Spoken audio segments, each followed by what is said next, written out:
Chapter number 9 and 10, these ones are actually going to be a little bit short. I actually reduced chapter number 9 quite a bit because there was some basic information in there at the beginning that you've probably seen before, heard me talk about before. So it wasn't necessary to everything. Plus, we kind of got scrunched a little bit with the days that we were off because of snow days and everything. But anyway, chapter number 10 is almost in its full form. Really, these strategies for maybe some recommendations for athletes, especially the ones who are trying to lose weight or gain weight. So fairly quick, and we'll go ahead and get on with it. Chapter number 9, as well as chapter number 10. Chapter number 9, basic nutrition, factors in health. So actually, this is going to be chapter number 9, as well as chapter number 10. And both of them are going to be combined into one quiz. Chapter number 9 was actually a little bit longer, but I broke it down a little bit, took some stuff out that you've probably seen before. So this is going to be somewhat of a reduced amount of information, at least within the chapter itself, that we were normally going to cover. But some of that stuff, like I said, is kind of basic. You've seen it in XPhys. If you've taken exercise testing and prescription, you may have seen it before as well, and even the nutrition course. So some of that stuff is just the macronutrients, fat, carbohydrates, at least how much some people may need. So we're just going to continue on with some of the nutrition professionals and some of the facts around that, and specifically the sports nutrition professionals, and also some fluid and electrolyte stuff as well.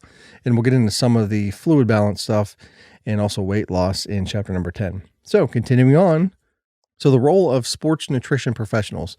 There's varying degrees of nutrition knowledge. There's a lot of people who have some basic knowledge. Coaches a lot of times have some basic knowledge of nutrition, as well as doctors, actual physicians, and your family doctors, athletic trainers.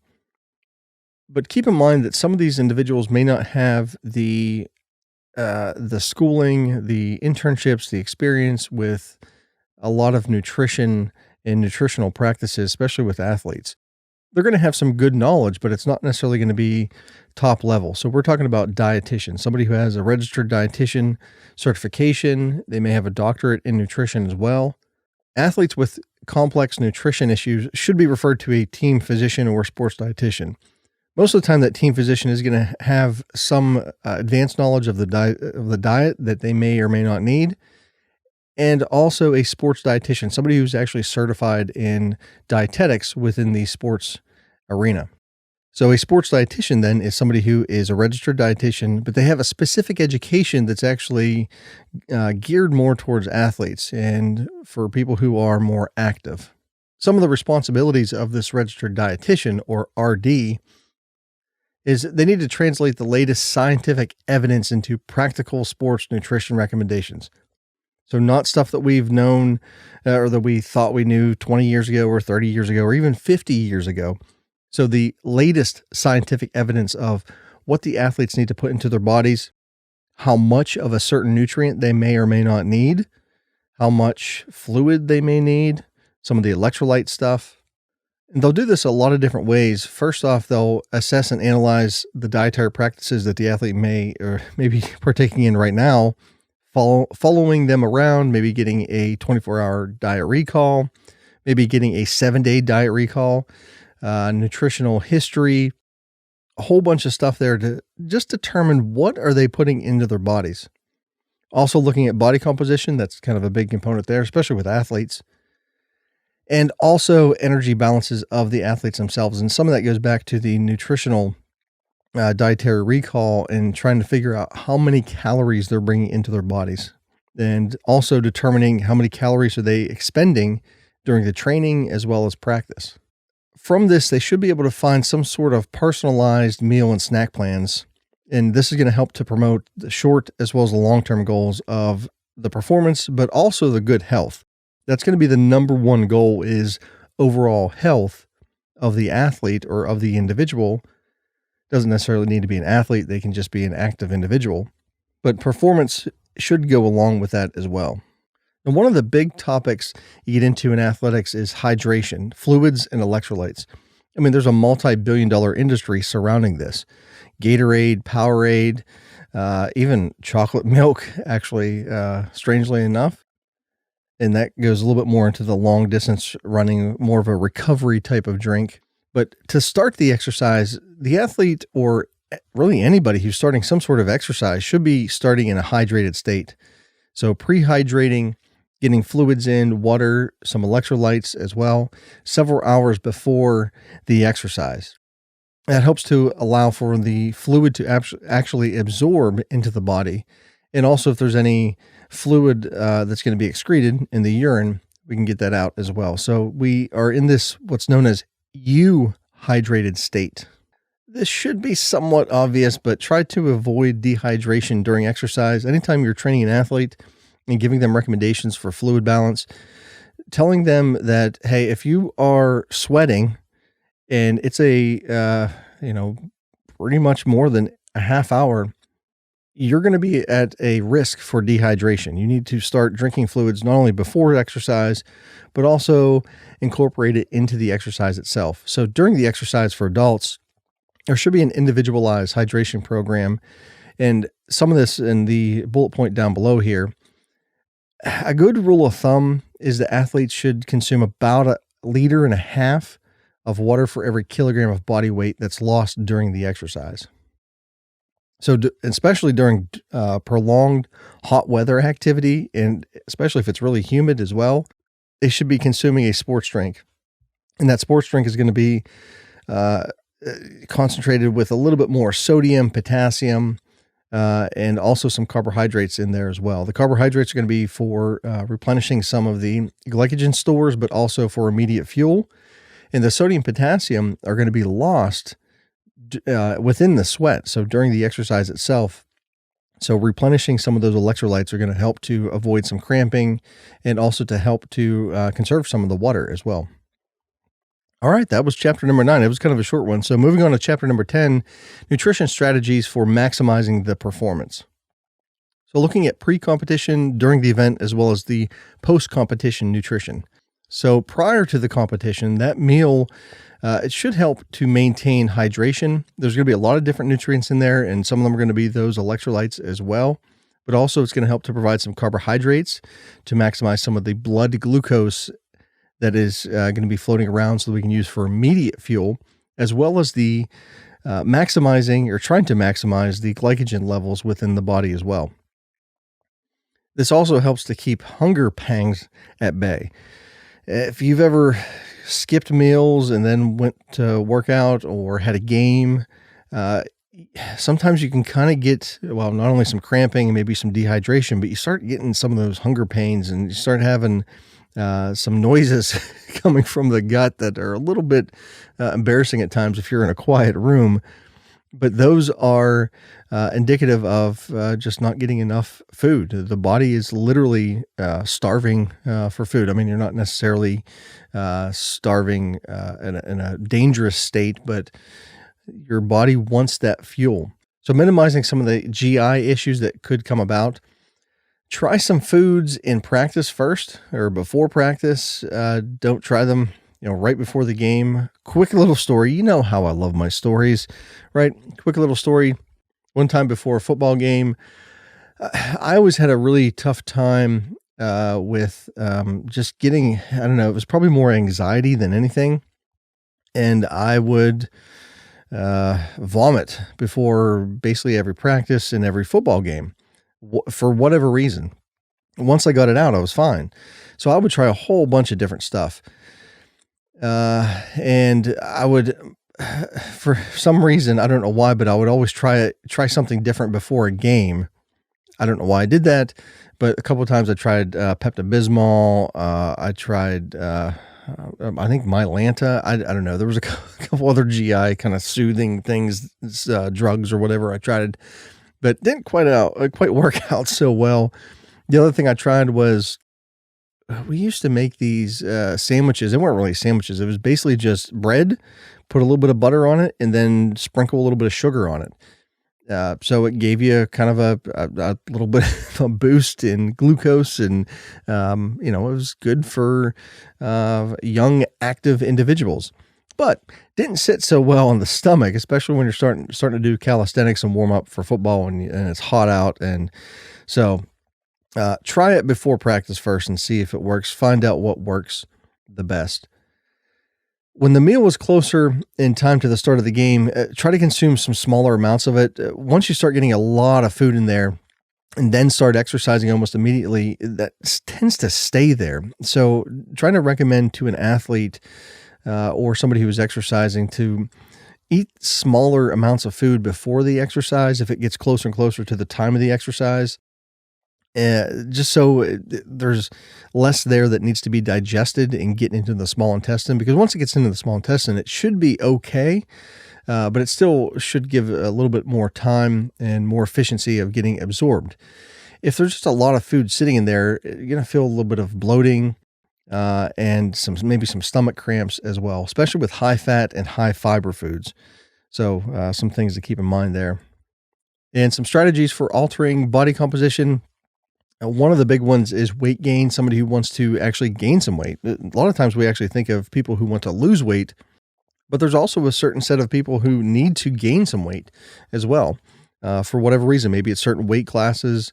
It could be even in maybe not a weight class, but they need to gain weight because they need to gain muscle mass. So some general guidelines is consuming about 500 calories, additional calories per day. And that can be on average. It doesn't need to be absolutely counted, but approximately 500 kcals per day extra. Also eating enough protein to maximize the gains in the lean body mass, allowing for enough amino acids to allow to build those proteins within the body and allow for protein turnover and protein synthesis. Approximately 1.5 to 2 grams per kilogram of body mass per day is the recommendations. Anything over like 2.5, 2.7, really not much more of a benefit. So that 1.5 to 2 is really a good recommendation for most athletes. Also, if available, seeking regular nutrition counseling or coaching by someone who is certified as a sports dietitian or sports nutritionist, someone with an advanced degree in the field. Switching gears into the fat loss, one thing to keep in mind is that throughout all the studies that have been done with weight loss, there's really no difference between the amount of weight loss on, say, a low carbohydrate diet as compared to a low fat diet. You're still taking out calories. It's all based upon the caloric equation. Calories in versus calories out. That's it. So if you're taking out all the carbohydrates, you may be making up some of the lost calories by getting maybe a little bit more fat in the diet, usually what's happening with a low carbohydrate diet. But you're still probably not eating enough to make up for those lost calories from the carbohydrates. And when you look at biochemistry, and with athletics and exercise and biochemistry and bioenergetics during exercise, carbohydrates are a very important fuel for athletes. So athletes do need carbohydrates. Now, there are some benefits to some of the low carbohydrate diets, and maybe even for short periods of time, something like the keto diet, maybe even something like intermittent fasting, but carbohydrates are necessary for an athlete. Now, most of the time, that weight loss during dieting may actually come from muscle, and the caloric restriction may decrease muscle protein synthesis. So somebody who is trying to lose weight, even though they are also losing fat mass, more than likely they are also losing muscle mass. It's really, really difficult, extremely difficult to be able to lose a lot of fat mass and at the same time not lose the muscle mass. So trying to just keep that in mind. If you're training somebody and they're saying, oh, I want to build muscle, but I also want to lose fat, you can build muscle and lose some fat at the same time, just naturally, just because the more muscle mass you gain, the more calories you're going to be burning, the basal metabolic rate's going to be increasing. So that should decrease some of the fat mass because the caloric expenditure is going to be a little bit higher throughout the day. However, throughout dieting, it's tough to gain that muscle mass. And the only way to gain the muscle mass is to bring in extra calories. So very difficult to actually lose fat mass and gain muscle mass at the same time. It can be done, but still quite difficult. It's really up to the professional to tell the athlete, to explain to them that, hey, yeah, you're going to lose some fat mass, but keep in mind that you may lose some muscle mass as well. So with that fat loss, athletes should consume still 1.8 to 2.7 grams per kilogram of body weight per day. Again, roughly 1.5 to 2 grams per kilogram is kind of that middle recommendation. But again, nothing over 2.7 has been seen to have much more of a benefit for either muscle mass gain or any other nutritional benefit. So maintaining a moderate energy deficiency, about 500 calories per day. 500 calories per day is a good recommendation that equals approximately 1 pound per week, roughly, because we have about 3,500 calories for every pound of fat. All right, one thing we need to keep in mind here too, and this is a key point that the chapter, the authors found very important, and I also find it very important too, is that body mass index, or BMI, shouldn't really be used as a diagnostic tool, especially for athletes. It can be used as an initial screening tool, especially for large populations, but for people who are active, who are athletes, they're going to have naturally a little bit more muscle mass. So having body mass index as the main indicator is definitely not going to be a good practice. So other body composition methods could be BIA, skin fold, underwater weighing, DEXA scan. All those are going to be much more beneficial to determining what the body composition of the athlete is, see their starting point, and then also measuring them as they go along in the program, versus body mass index, really just looking at their height and weight. Now, with rapid weight loss, sometimes this can actually get a little bit dangerous, and there could be some psychological issues going along with this as well. Not always, but sometimes it could be. It could be potentially dangerous, and some of the weight loss techniques can be dangerous. A lot of fasting for long periods of time, and actually it doesn't do what the individual wants to do. Fasting actually tends to decrease your basal metabolic rate over time. So even after, say, a week or two of extreme dieting, the basal metabolic rate decreases so much because the body's trying to conserve its tissues and conserve its energy. So it doesn't do what it's supposed to do, and could be some psychological issues, like I said, as well as some long-term damage if it goes even further, or it could even lead to a bunch of other issues as well, possibly even coma or death if it gets too bad. Some fad diets. A lot of the fad diets are either the really low carbohydrate diets, which aren't going to be very good for performance, increases in muscle mass, maybe lose a little bit of fat mass, a little bit of weight overall, but in terms of performance, not going to be that great. Some of the fad diets too are almost dehydration type of diets, where you're drinking something that's going to cleanse you out. All these infomercials about cleansing the colon and cleansing the small intestines, large intestines, whatever it may be, the GI tract. You have microbes in your gut that are very important. And I think a lot of times that's what they're talking about, the toxins in your body. Just eat regular foods, fruits, vegetables, good healthy meats, carbohydrates if you eat meats. But a lot of the stuff that is trying to cleanse you or get a lot of that water weight out, probably not that beneficial. The body can probably clear itself out as long as it's on a very clean diet to begin with. And then going into voluntary dehydration, some people may take diuretics, get into a sauna, any type of water and salt manipulation to try to reduce body water weight. Then also wearing multiple layers of clothing that is not able to breathe very well to dissipate a lot of that sweat. That can become dangerous because then the body weight drops, but the water also drops as well. The dehydration starts to set in, and it could become dangerous, especially if it's in a hot environment. Any type of self-induced vomiting. So this would be related to bulimia nervosa. Not always, but it could be, and that could lead down a rabbit hole of eating disorders. Then also some laxative abuse as well is somewhat common people who are trying to lose a lot of weight really quickly. Now, some of the downsides of rapid weight loss and really negative effects is not only is there a loss of lean body mass, but there's fatigue, headaches, some mood swings could occur, dehydration and dangerous dehydration as well. Some heat illnesses could occur because of that dehydration. The body's not able to thermoregulate properly. Could be some muscle cramping because with the water, they're also losing the electrolytes and they're not bringing in enough electrolytes into the diet. So therefore, the cramping then can occur. And with that, with the heat illness, with dehydration, with not getting enough nutrients, blood glucose could be low. There's some dizziness that could occur as well.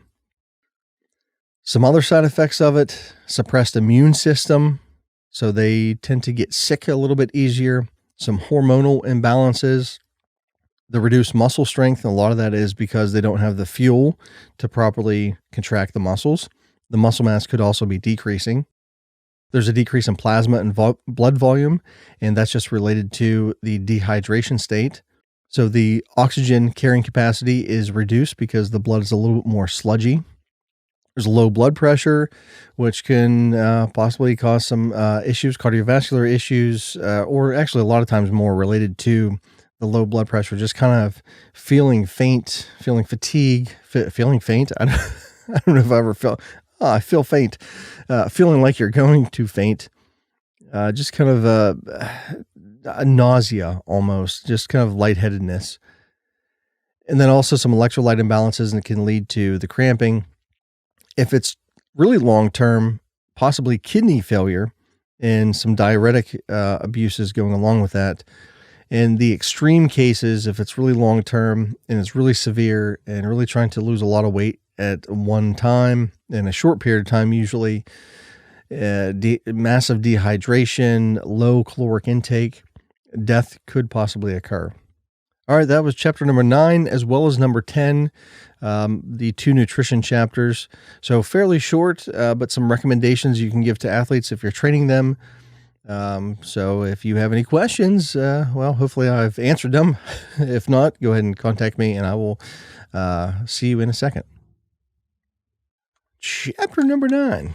Hold on a minute. I got to drink my water, keep my fluids up. Gonna get your pinky up there. All right, so chapter number 9, the biggest thing I wanted to go over is looking at the health professionals, especially the nutrition specialists, somebody who has the degrees that are necessary for recommending a lot of dietary recommendations and dietary plans to athletes.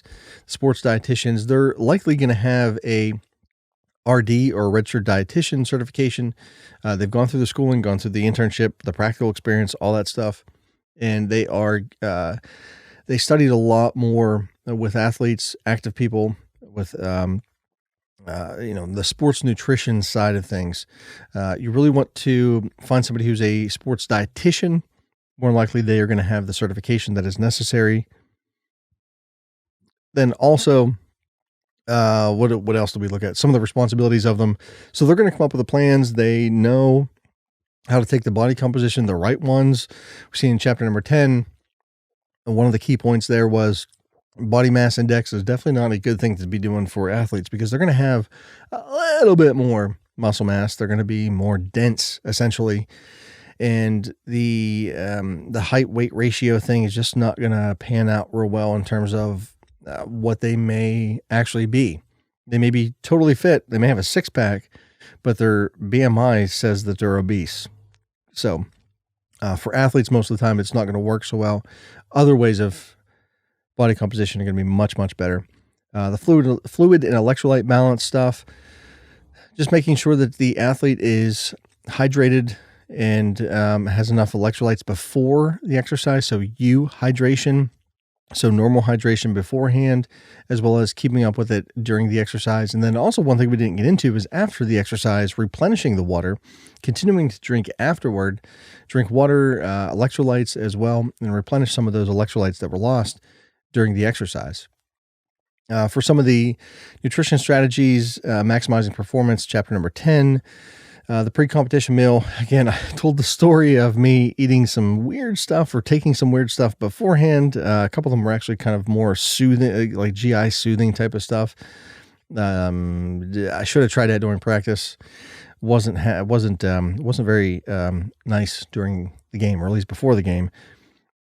Trying something a little bit different with like that sugar butter bread, whatever you call it. I don't know. There's probably a name for it somewhere, but I'm not exactly sure what it is. Yeah, but definitely didn't work out so well there. Also chili, high school chili didn't work out so well either. I tried a whole bunch of stuff. Most of it didn't work. I think it was mostly anxiety, stuff like that. So trying it beforehand, anyone who's trying to gain weight, again, approximately 500 calories per day, additional on top of what they would normally take, and then additional on top of their caloric expenditure. That's the key point there, that energy balance equation. For protein, 1.5 to 2.5, maybe up to 2.5 grams per kilogram of body mass, plenty enough. Much more than that, really not going to be that much more beneficial. A lot of different ways of getting protein, obviously eating meat, eating eggs. If they're a vegetarian or a vegan, there's going to be some supplements they could possibly take. Also getting the right mixture of protein in some of the nuts, legumes, some of the other foods, even vegetables sometimes have some amino acids in them. But getting the complete protein somehow, some way, because there are going to be some essential amino acids and non-essential amino acids. But the meat has all of the essential amino acids that we need. So getting the complete protein in the meat for people who eat meat is going to be much easier than somebody who is getting incomplete protein in only eating fruits, vegetables, nuts, legumes, all that good stuff. So peanut butter, basically what it comes down to: peanut butter and any type of nuts or beans or something like that. For fat loss, weight loss, again, it's very difficult to increase muscle mass and decrease fat mass at the same time. It can be done. It can absolutely be done, but it's going to be much more difficult because to gain the muscle mass, you need some additional calories. And for those additional calories, they need to be dedicated straight to building muscle mass. But trying to lose the fat mass at the same time, the only way you're really going to do it is building that muscle mass, increasing the caloric output because of the increase in muscle mass, thus decreasing the fat mass. So it's just really difficult. It's just based upon a mathematical bioenergetics equation. And there's some strategies there that somebody could maximize it, but you're definitely not going to maximize muscle building and maximize fat loss at the same time.